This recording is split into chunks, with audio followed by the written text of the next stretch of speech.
Skal du have noget lys på? Og lampen den kommer lige om lidt. Hvis ellers kunne den få den tændt. Andreas her. Jeg er taget til Marieløs på Falster, og Marieløs kender du, for her er der en af Danmarks bedste badestrande. Og så kommer der mange unge for at feste. Måske du allerede kender diskoteket Dr. Emil. Jeg har en historie, som ikke står i historiebøgerne. Og så har jeg fundet 3 store sten. De har en ret vild historie, men det vender jeg tilbage til. Noget af det, der er blevet skrevet om i historiebøgerne, det er den tragedie, der ramte Marienlyst i november 1872. Store dele af Lolland og Falster blev nemlig ramt af en stormflod, den største vi kender til i Danmark, og det medførte, at store dele af området blev dækket af vand. Og fordi at stormen den kom her fra øst, så gik det hårdt ud over Falster og Lolland, hvor over 80 mennesker omkom, dyr druknede og huse blev skyllet væk. Katastrofen og de mange ofre er en tragisk del af historien på Lolland og Falster. Men faktisk er det på grund af stormfloden, at området ser ud, som det gør i dag. For umiddelbart efter stormfloden, der kom der 200-300 soldater og over 700 mennesker fra hele Danmark, fra Sverige og Tyskland, og det var altså ikke turister. Det var arbejdsmænd. Arbejdsmænd, der blev sat til at bygge Danmarks historiens største sandvold eller kystsikring. På det her tidspunkt, der fandtes der ikke gravemaskiner. Det betyder, at digearbejderne, de måtte bruge deres hænder. De måtte simpelthen skovle jord, sand, ler i trillebøger og køre op på digerne. Og det er altså de som står her i dag. Diget her på Falster, det er 17,5 km langt, og det svarer faktisk til den samlede længde på Storebæltsforbindelsen, altså fra Nyborg til Korsør.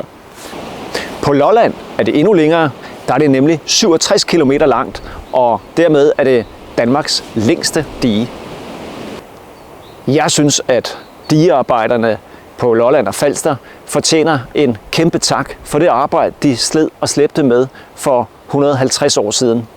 Nu hvor vi er ved takketalerne, så lad os lige hoppe op til Marienlyst Strandvej, hvor de 3 sten står. Og her er stenene. Jeg står her ved de 3 mindesten på Marienlyst Strandvej.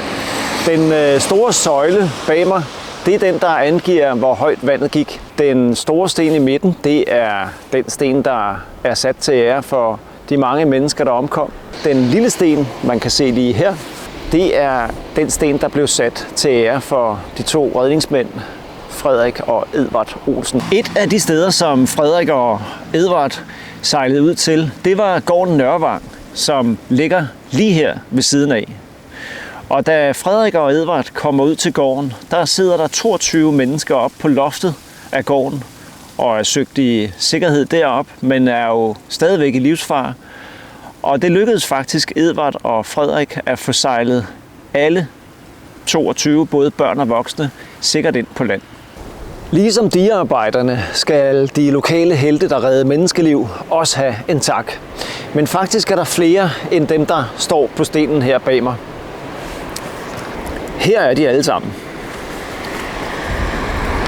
Når man står i Marienlyst i dag, så kan det være svært at forestille sig, hvor højt vandet gik under flodbølgen. Derfor så har jeg taget en laser med, og den laver lige nu en rød streg på Hotel Nørrevang. Og det vil jeg prøve at vise dig.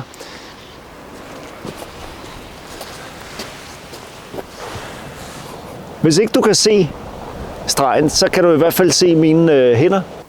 Lige nu er det jo helt normalt i Marienlyst, men for 150 år siden, der var det altså vand op over vinduerne på Hotel Nørrevang. Jeg nævnte diskoteket Dr. Emil.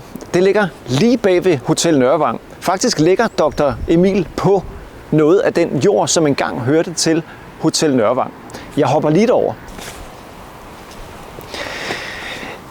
Så står jeg her foran Dr. Emils laboratorium, diskoteket, og så spørger du sikkert, hvorfor hedder det egentlig Dr. Emil? Det er fordi, i 1972, altså 100 år efter, at stormfloden havde ramt Marienlyst, der kom der en mand her til byen. Han hed Emil Strigler.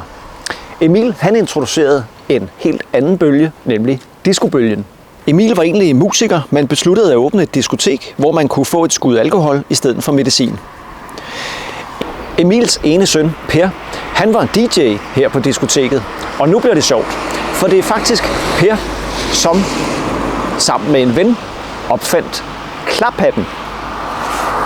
Og hvad er mere passende end at slutte af med en kæmpe klapsalve til de mange digearbejdere, til de frivillige, til digelaverne og til alle de helte, der reddede menneskeliv på Lolland og Falster. Tak fordi du så med fra Marielyst. Nu vil jeg tage mig en kop stormkaffe under parasollen.